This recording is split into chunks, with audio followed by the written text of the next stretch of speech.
unfortunately, the seesaw battle winds up ending for a loss for the Hartford Hawks, 8-7. Overall, a good rebound from last year. They came on into town at 15-0 shellacking, and you guys battled all the way to the end. It was a great ball game. Unfortunately, you guys had to come up with a loss. Yeah, we don't expect to get beat up by anybody, and that's what we've talked about a lot, is just expecting more out of ourselves. And today, even though the game was close, we went back and forth. It's not what we're looking for, and we didn't get as much out of ourselves as we were looking for. So I thought that you guys did a lot of little things to keep yourself in the ball game, but then you also had a couple things that you needed to work out. But just talk about how it seemed how they started to play smarter baseball, and you kept you in the ball game a good chunk of times.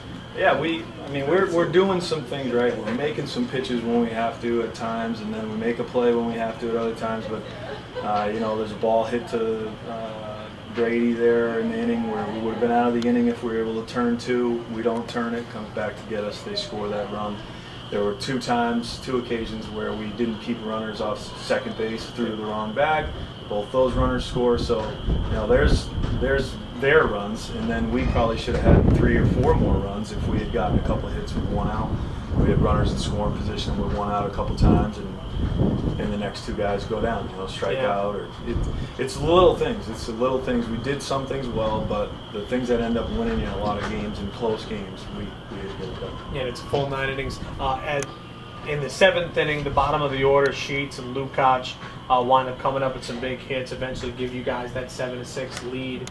Just talk about how the bottom of the order, those were their first hits of the ball game, where they didn't get any hits, and then all of a sudden they come up with big hits, and it's at a crucial time. Yeah, no, the guys in our lineup, for the most part, they swing the bats very well. We have hit pretty consistently.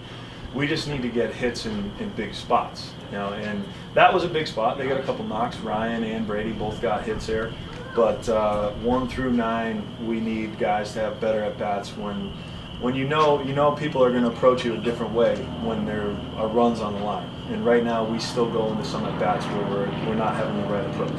So. And being a pitching guy, the relief pitching didn't help you guys out late in the ball game.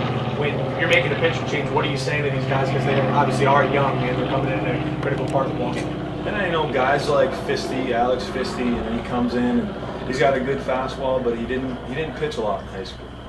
He's got a good arm, but he's really learning how to pitch.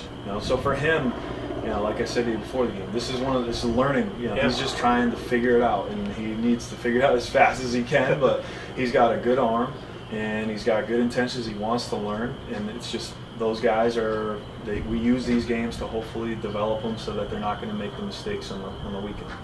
All right. Well, that said, Coach Justin Blood, the team will travel this weekend for a 3-game series against the Panthers of Pittsburgh in a Big East matchup. They'll return back home. Here's Fairleigh Dickinson University will come into town on March 21st. Stay tuned to HartfordHawks.com for more information.